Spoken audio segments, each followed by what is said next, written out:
현재 스마트폰 업계에서는 어떻게 하면 카메라 성능을 향상시킬 것인지 고민하고 있습니다. 얼마 전 소개해드린 삼성의 10배 광학 줌이 가능한 듀얼 폴디드 카메라 모듈은 스마트폰이 가진 한계를 뛰어넘어 좀 더 멀리 있는 사물을 가까이서 볼 수 있는 극강의 줌 기능을 실현해 줄 것으로 기대하고 있는데요. 이와 함께 센서의 크기도 점점 커지면서 전통적인 카메라 시장을 위협하고 있습니다.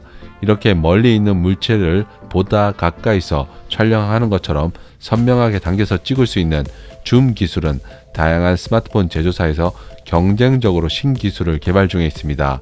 중국 오포의 경우 60배 확대할 수 있다는 점에서 조금 전 소개해드린 줌 기술과 별반 차이가 없어 보입니다. 하지만 60배 확대라는 게 멀리 있는 사물이 아닌 가까이 있는 물체를 더 가까이 당겨 찍을 수 있는 기능이 들어간 제품을 공개했다고 하는데요. 주인공은 오포 파인드 X3 프로입니다. 60배 확대 가능한 마이크로 렌즈, 흔히 말하는 접사 렌즈를 장착했다는 것인데요. 사실 스마트폰 제조사들이 접사 관련한 기술 개발을 오래전부터 이어왔습니다. 그러나 현미경처럼 확대할 수 있는 기능을 가진 제품은 흔히 접할 수 없을 뿐 아니라 개념 자체도 신선하게 와닿는 게 사실입니다. 스마트폰이 현미경으로 변하다니 이런 호기심을 가질만 한데, 안드로이드 폴리스라는 사이트에서는 실제 촬영한 결과물을 공개했더군요. 그 중에 일상에서 매일 입고 다니는 옷을 현미경 카메라로 확대하니 패션 브랜드에서 가끔 공개하는 광고 사진을 보는 듯 했습니다. 섬유가 어떤 구조로 되어 있는지 자세하게 보여주고요. 스마트워치 디스플레이 픽셀도 색이 구분될 만큼 디테일하게 촬영되었습니다. 바위의 거친 면은 다른 행성의 표면을 보는 듯 하고요. 지표는 위조 방지를 위한 금가루 같은 것도 보입니다. 그런데 현미경 촬영 기능은 물론이고 f1.8 조리개 값을 가진 메인 카메라는 50MP 소니 IMX766 센서를 사용해서 괜찮은 퀄리티의 일반 사진 결과물도 얻을 수 있다고 합니다.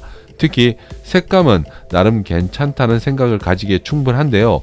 저조도 환경에서 노이즈를 극히 줄인 결과물도 인상적으로 다가옵니다. 현미경 촬영의 경우 작은 센서를 채택했음에도 불구하고 아웃포커싱 성능도 제법 인상적으로 다가오는데요. 이것은 피사체가 가깝고 초점거리는 길다 보니 이런 결과물을 얻을 수 있다고 합니다. 하지만 초점을 맞추기가 어렵다는 게 단점으로 지적된다는데, 실제 어느 정도 성능인지 한번 써보고 싶더군요. 제가 매일 잠드는 침구에 집 찐득이의 실체를 오포 파인드 X3 프로로 확인하고 싶습니다. 이렇게 현미경 카메라 성능 외에도 외형적인 특징도 감지되는데요. 최근 출시되는 스마트폰 대부분이 카툭티로 인해 불편함을 겪는 유저들이 제법 있으리라고 생각합니다. 그런데 오포 파인드 X3 프로는 이 부분을 살리되 유리 몰딩으로 곡선 처리한 것이 돋보입니다. 전체를 한 장의 유리로 덮어 미려함을 뽐내는데요. 이 유리 패널을 만드는 데 소요되는 시간도 무려 40시간이라고 하니 정성이 가득하게 보입니다. 오포 파인드 X3 프로는 스냅드래곤 888 프로세서를 탑재하고 있고 12GB 램을 채택했습니다. 저장 공간은 256GB라고 하고요. 여기에 4500mAh 배터리와 65W 고속 충전도 가능하다고 합니다. 디스플레이 크기는 6.7인치 크기의 QHD 플러스급 3216x1440 해상도를 가졌다고 하는데요. 120Hz 화면 주사율을 지원해서 부드러운 화면 전환도 가능합니다. 또한 베젤도 얇아서 6.7인치 디스플레이 크기를 가졌음에도 불구하고 그렇게 크게 보이지 않는군요. 문제는 가격인데 1149유로로 우리나라 환율로 계산하면 155만원 수준입니다. 중국 제품치고는 만만치 않은 가격이라 선뜻 구입할까 싶기도 합니다. 솔직히 현미경 기능을 일상에서 자주 쓸까 싶기도 한데요.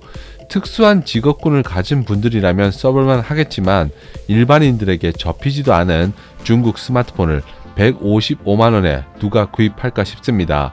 그래서인지 유럽에서 3월 30일에 출시될 예정이라고 하는데요. 스마트폰 기술이 점점 카메라에 맞춰지는 것은 이해하겠으나 현미경은 좀 그렇습니다. 차라리 줌 기능을 강화하고 가격을 낮춘 제품이었다면 한국에서도 어느 정도 큰 관심을 가졌을 텐데, 이런 이유에서 한국에서 정식 출시는 안 될 것으로 보이는군요.